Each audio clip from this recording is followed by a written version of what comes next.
A broke nurse helped a man in rags, unaware he's a disguised millionaire, and showed up to propose later. Hello everyone. Before we begin today's story, I have a small favor to ask. Please hit subscribe and turn on the notification bell so you never miss our channel's new videos. It's quick, free, and the best way to support us in bringing you more dramatic stories. Your support means the world to us. Where are you watching from? Drop your city or country in the comments below. Thank you very much. Now, let's get back to our main character. The night rain fell hard against the emergency room windows, the kind that turned city streets into rivers of silver. It was nearly midnight, and the hospital's fluorescent lights hummed like tired bees. Lily Morgan rubbed her eyes, exhaustion pulling at her shoulders after 12 hours straight on the floor. She was about to clock out when she noticed him sitting alone on the curb just beyond the ambulance bay, soaked through, shivering, clutching a bleeding arm under a torn flannel. The security guard was already moving toward him. "Sir, you can't stay here," the guard said firmly. But Lily's instincts kicked in. "Wait," she called out, grabbing a towel from the cart. "He's hurt." The man looked up, startled, his face half hidden beneath wet hair. "I'm fine," he muttered, voice rough. "Just need a place to rest." His clothes were ragged, boots muddy, but his eyes sharp gray held something deeper than despair. Lily knelt beside him, ignoring the puddles soaking through her scrubs. "That cut needs cleaning," she said gently. "Come inside, please." "No hospitals," he protested, flinching back. "I can't pay." Lily smiled softly. "Then it's your lucky night, because I'm not charging you." She helped him to his feet, guiding him under the awning as thunder rolled above. Inside, she cleaned his wound while he sat stiffly, watching her hands move steady, sure, kind. "What's your name?" she asked, wrapping gauze around his arm. "Adrian," he said after a pause. "Just Adrian." "Well, Adrian," she said, meeting his eyes, "try not to pick fights with fences next time." He almost smiled. When she handed him a cup of warm water, he stared at it for a second, before whispering, "Why are you helping me?" Lily hesitated, then said quietly, "Because someone once helped me when I had nothing." He didn't answer, but his gaze softened, and for a brief moment, the hum of the hospital faded into silence. When he finally stood to leave, she noticed he'd left something behind, a small handkerchief, embroidered with the initials AC. She folded it carefully, not knowing it would change everything that came after. As the automatic doors closed behind him, rain swallowed his silhouette, and Lily whispered to herself, "Who are you, really?" She didn't know that the answer would return weeks later in a suit, under bright lights, and with a ring in his hand. The next morning the world looked gray and heavy, like the city itself had not slept. Lily Morgan sipped burnt coffee from a paper cup in the hospital break room, her mind still replaying the stranger's face from last night. She had treated hundreds of patients, but something about him lingered, a quiet gravity in his eyes, like he was hiding from more than the rain. She reached into her bag to grab her badge and felt the handkerchief she had folded there, embroidered with the letters AC. She smiled faintly, whispering, "Adrian Carter, maybe? Probably not. Homeless men do not have embroidered initials." The clock above the sink ticked toward 7 a.m., and the next shift began. Her co-worker Rachel popped her head in, yawning. "Still on that night shift zombie life?" Lily nodded. "Bills do not pay themselves." "You need rest, girl," Rachel said, stretching. "They are posting new overtime slots again. You taking them?" "I have to," Lily replied, glancing at the photo pinned inside her locker.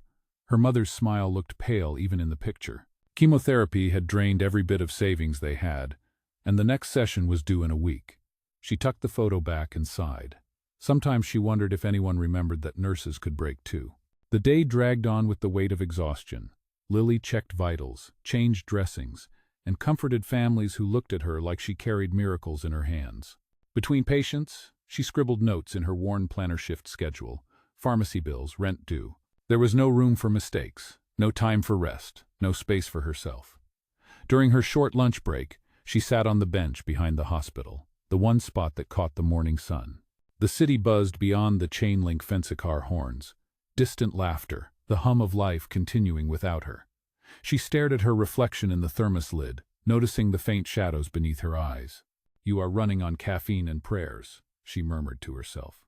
A soft breeze brushed her hair, carrying the smell of wet asphalt and blooming dogwood. She closed her eyes for a second, and his voice from the night before echoed in her mind. "Why are you helping me?" He had asked it like he truly could not understand. That question stuck with her because lately she had started to wonder the same thing. Why keep giving when life kept taking? The sound of her phone buzzing pulled her back. A text from the billing department flashed on the screen. Reminder: payment for Mrs. Morgan's next treatment due Friday. Her throat tightened. She looked at her paycheck app, the number blinking back at her, too small to mean anything. For a brief moment, despair flickered through her, but she pushed it down. She always did. She finished her coffee, squared her shoulders, and went back inside. Later that night, as she walked home through the dim streets, she passed the same corner where she had found Adrian. The spot was empty now, but a piece of newspaper flapped in the wind, caught under the same streetlight. She stopped, half expecting to see him again, half hoping not to. "Where did you go?" she whispered. Then she shook her head, feeling foolish. He was probably just another lost soul passing through, another person she would never see again. But deep down, something told her their paths were not finished crossing. She had no idea that miles away, in a glass-walled office high above the skyline, the same man was staring at the same handkerchief, his initials faint under the light, replaying her voice in his head. And for the first time in years, the man everyone called cold, ruthless, and untouchable felt something he had long forgotten: gratitude. 3 weeks later, the hospital cafeteria buzzed with lunchtime chatter and the faint echo of trays clattering. Lily stood in line with a cup of soup and half a sandwich, her mind elsewhere. Life had not changed much. Same 12-hour shifts, same exhaustion pressing behind her eyes. But she had learned to live inside that quiet fatigue, where helping others felt like oxygen. Still, sometimes she caught herself glancing at the entrance, as if expecting to see the ragged man again. Adrian had vanished that night, and though she told herself he was probably fine, the memory of his gray eyes lingered like an unfinished sentence. As she sat down, Rachel slid into the chair across from her. "You hear about the big health charity coming next week?" she asked through a mouthful of salad. "Some Billionaire Foundation thing. Carter Foundation, I think." Lily nodded faintly, stirring her soup.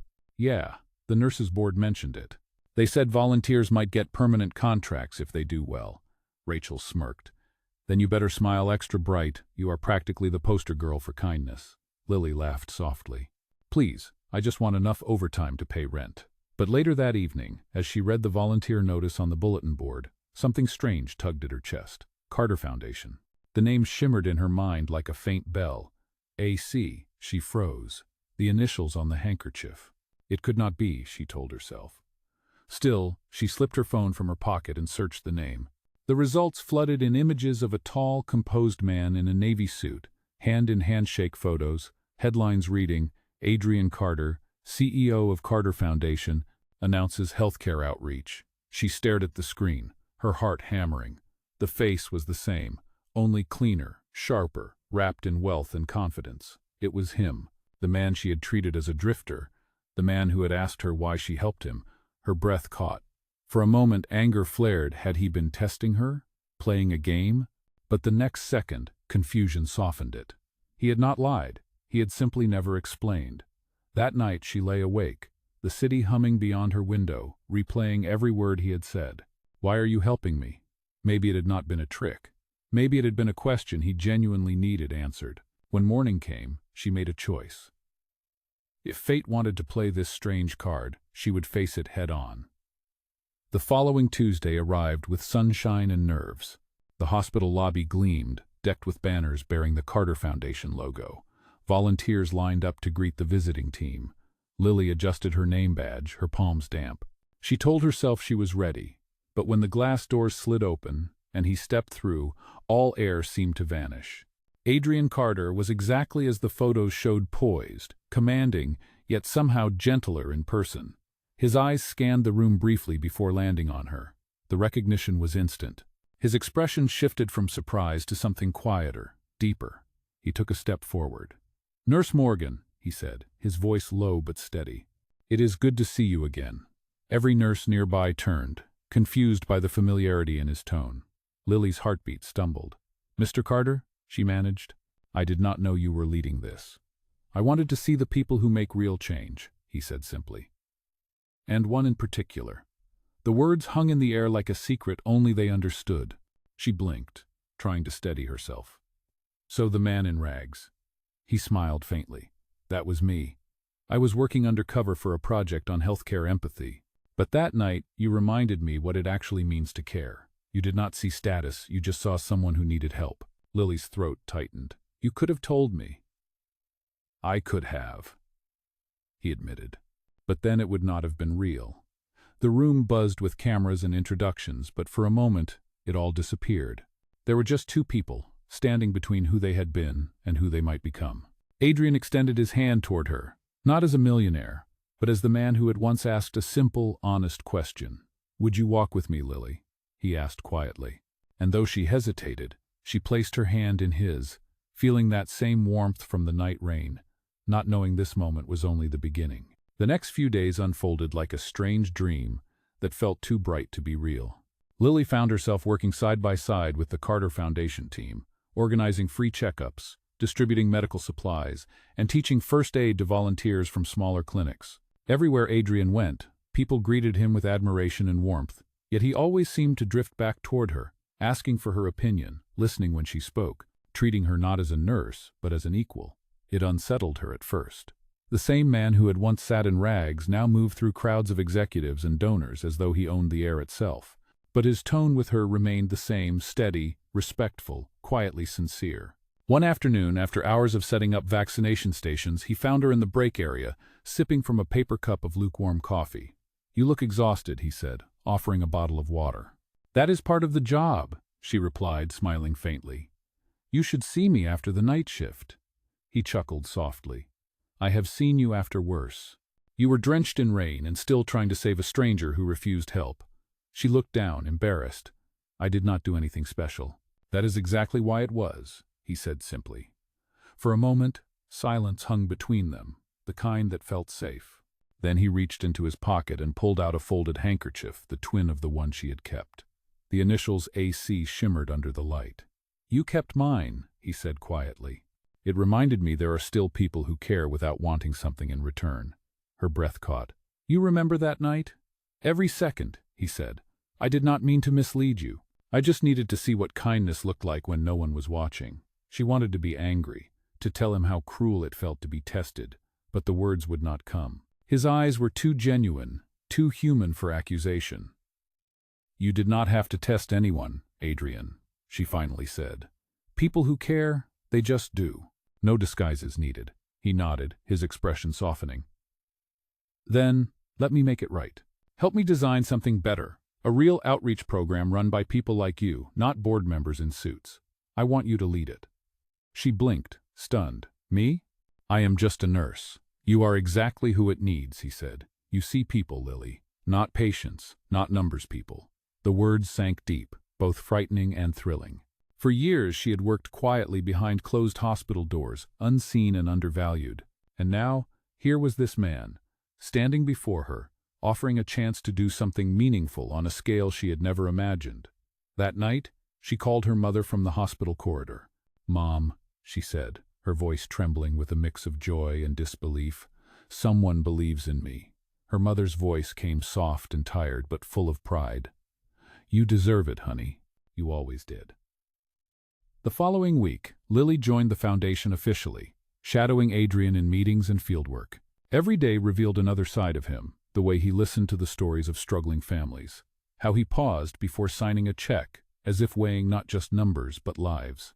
Yet beneath the surface, she noticed something else, a quiet loneliness. He carried it the same way she carried her exhaustion, like an invisible wound.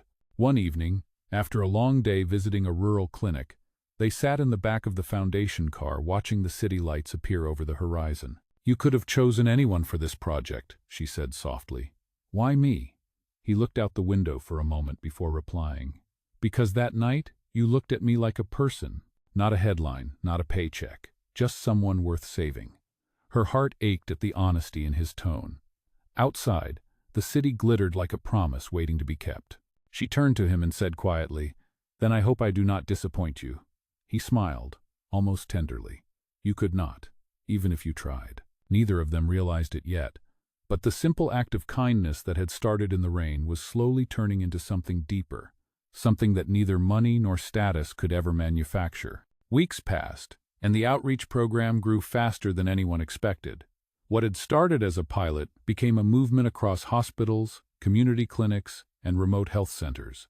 News outlets called it the Hands of Grace Initiative, but those who worked inside the project called it Lily's dream.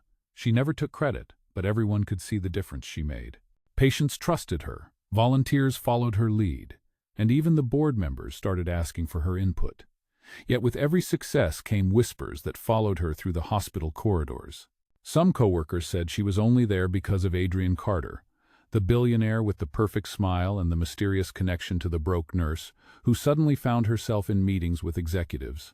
The first time she overheard it, she tried to laugh it off. The second time, it hurt. And by the third, it began to sink into her heart like a stone. One afternoon, she stepped out of a strategy meeting to find two senior nurses whispering near the vending machine. She must have done something to get his attention, one said. Men like that do not just hand out opportunities. The other replied, maybe she did him a favor. You know how those stories go. Lily froze, the cup of coffee trembling in her hand. For a moment she thought about confronting them, but what could she say? That she had saved him when he was pretending to be homeless? No one would believe her. That night, she stayed late at the office, finishing reports long after everyone left. When Adrian passed by her desk, he noticed her expression. You have been quiet today, he said. Everything all right? She forced a smile. Everything is fine, just tired. But her voice betrayed her. Lily, he said softly, you know you can tell me the truth. She hesitated, then exhaled. People are talking, Adrian. They think I am here because of you, not because of my work. He frowned, the calm in his face breaking for the first time. That is ridiculous. Maybe, she said, but it still hurts. He stepped closer, lowering his voice. You earned every part of this. Do not let their jealousy take that from you. Easy for you to say, she whispered. You have nothing to prove. He looked at her for a long moment before replying. You are wrong. I have everything to prove to you. The words hung between them, soft and dangerous. She felt her heartbeat quicken but looked away, not ready to face what it meant. The next morning, rumors spread again, harsher than before. Someone had leaked a photo of them at the community event, laughing together. The caption on social media read, CEO's new favorite nurse. By noon, her inbox flooded with messages, some kind, some cruel. That was the day she decided to quit. She typed her resignation quietly, hands shaking, and left the envelope on his desk. When Adrian found it, he rushed to her apartment, but she refused to open the door. Lily, please, he said from the hallway, his voice breaking through the thin wood. Talk to me. There is nothing to say, she answered from the other side. You wanted to prove something, well, now you have. You proved how easy it is for people to ruin something pure.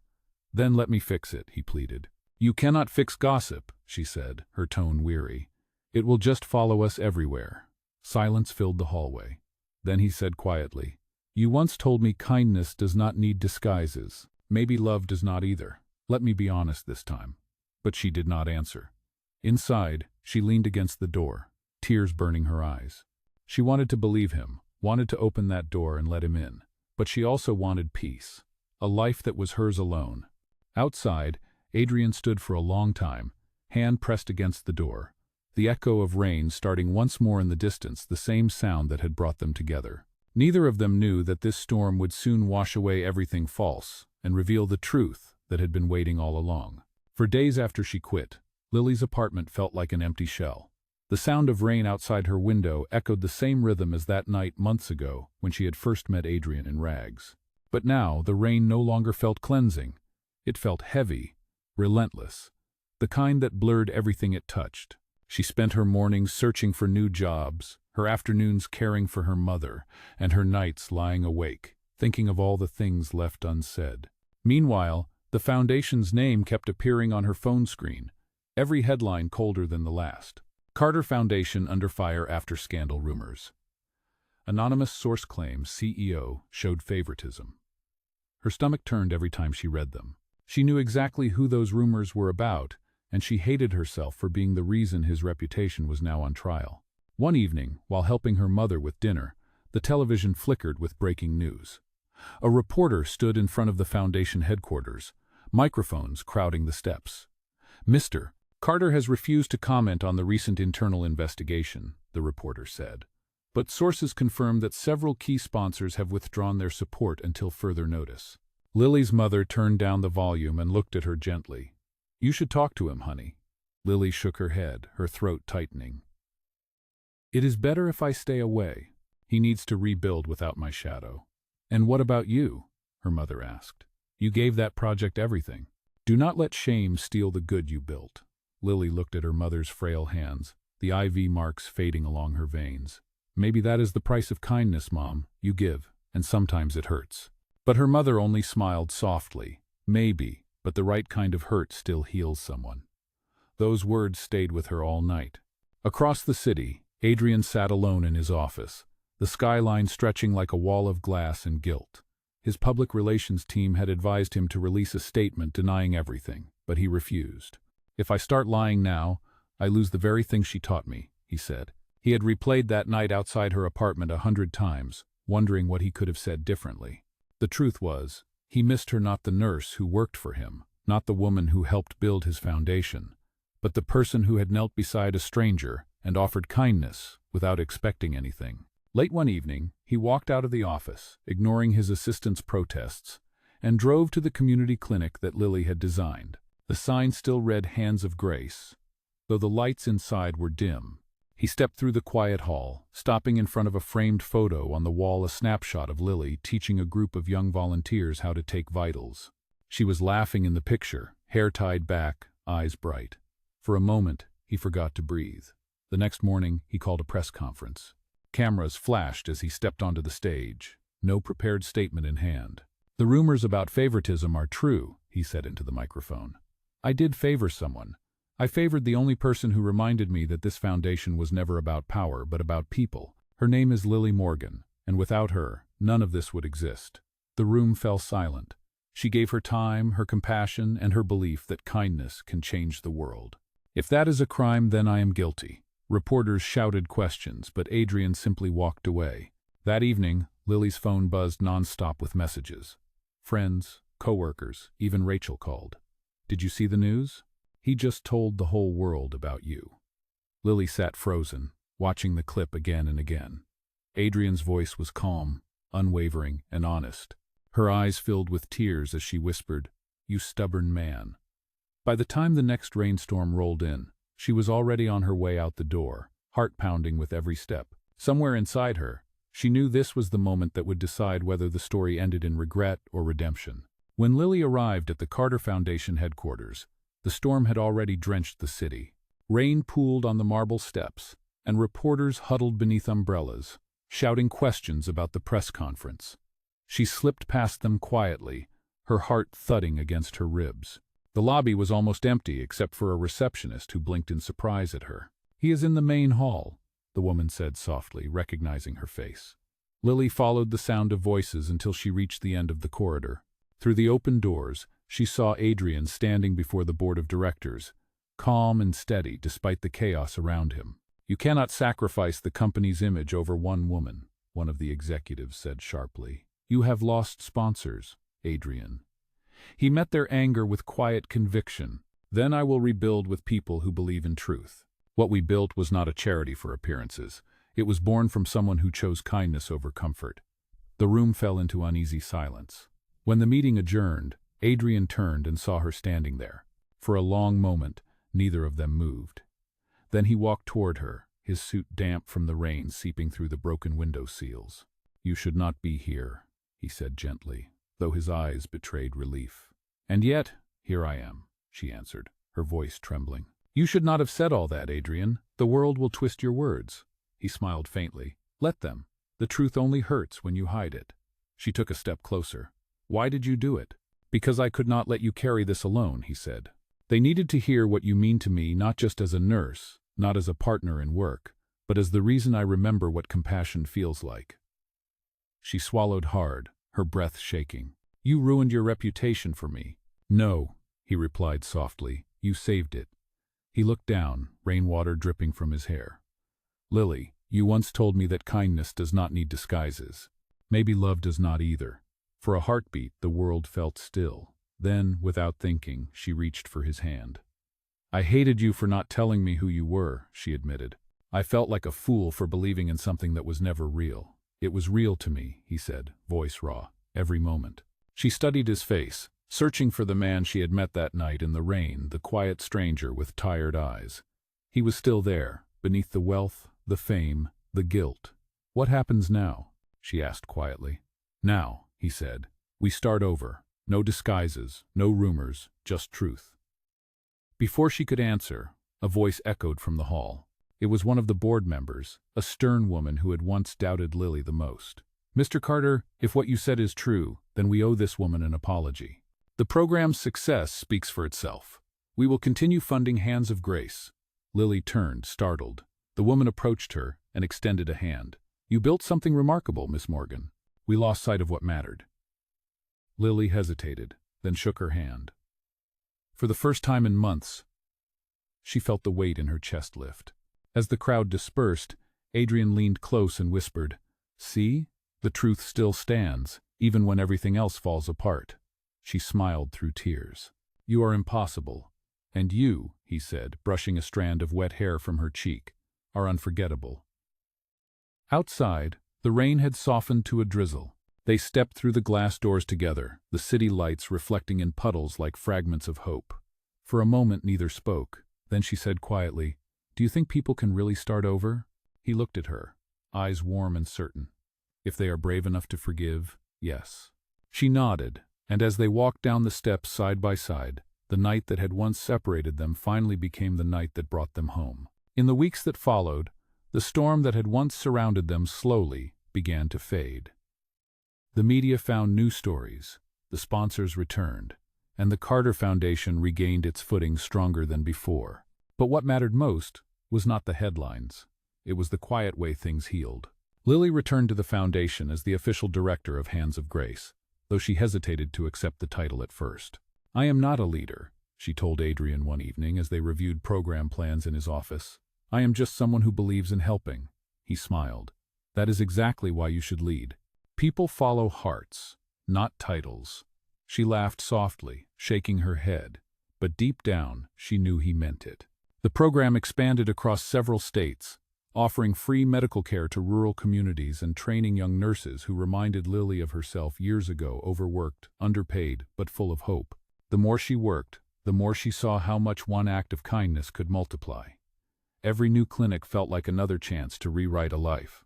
Yet beneath the success, something else was quietly growing between her and Adrian. Something fragile but undeniable. They tried to keep things professional, but small gestures betrayed them, the way his hand lingered a second longer when passing her files, the way she smiled a little too long when he praised her work. One afternoon, after a long trip to a flood relief camp, they returned to the city exhausted but fulfilled. Adrian insisted on walking her to her door, though she teased him that it was unnecessary. You do not owe me protection, she said with a grin. Maybe not, he replied, but I owe you gratitude. They stopped under the awning as rain began to fall again, softer this time, like a memory repeating itself. You know, he said, glancing at the sky, every time it rains I think of that night.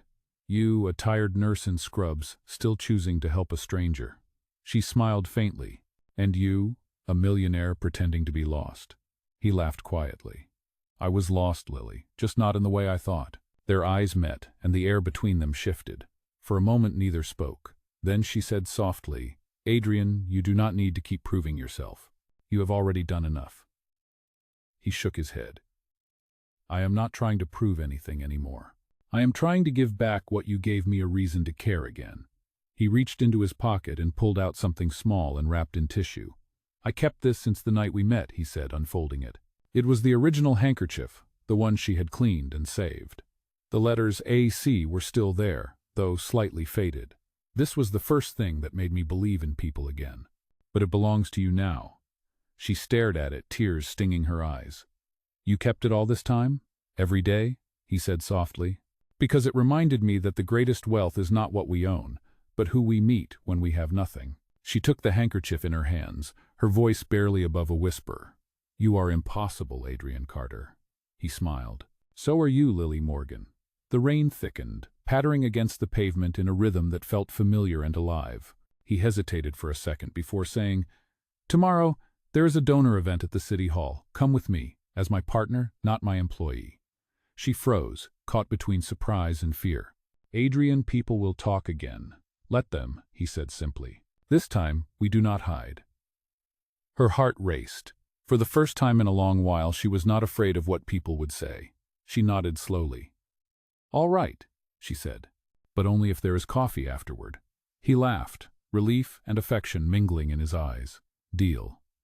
As they stood together under the rain, the past that once divided them felt distant. They had both been broken in different ways, but now they stood on the same ground, whole, honest, and unafraid of being seen. The night of the donor event arrived with clear skies and soft city lights glittering against the glass windows of the hall. Guests moved gracefully between tables draped in white, their laughter blending with the gentle music from the string quartet. Lily stood near the entrance, her nerves fluttering like the hem of her pale blue dress. She had never been part of a world like this, polished, expensive, measured in quiet glances and whispered deals.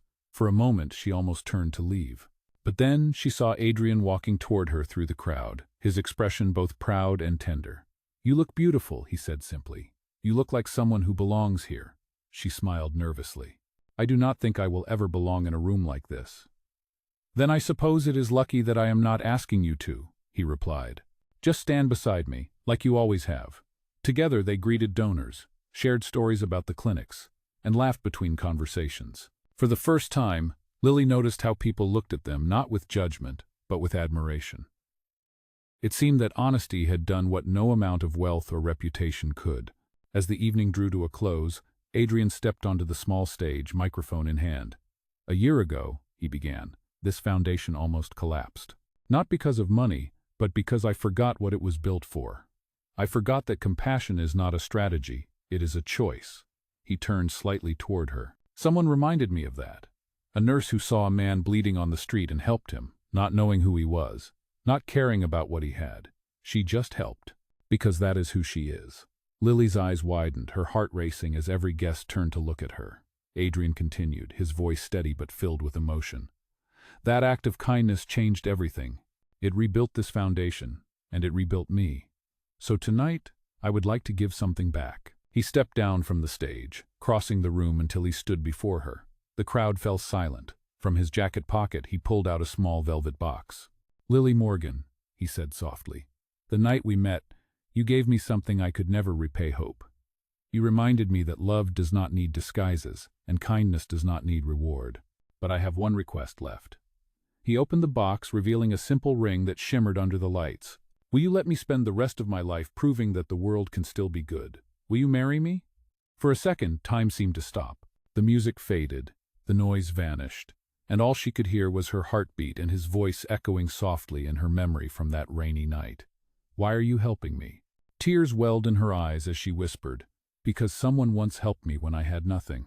The crowd erupted into applause as she nodded through her tears. Adrian slipped the ring onto her finger and pulled her into an embrace. Cameras flashed, but neither of them noticed. In that moment, there were no titles, no rumors, no disguises, just two people who had found their way back to each other through the simplest act of all, kindness. Later that night, they walked hand in hand through the quiet city streets. The rain had returned, light and warm, misting their faces. Lily looked up at him and said, Do you remember what you told me that night? That you could not pay me back? He smiled. I was wrong. I just needed time. She laughed, leaning into him as thunder rolled softly in the distance. Then I suppose this is your way of paying your debt. No, he said gently. This is my way of keeping my promise. The camera of the mind would linger here, two silhouettes under the same streetlight where it all began. The nurse and the man she once thought was a stranger, walking forward into a world that, for the first time, finally felt right.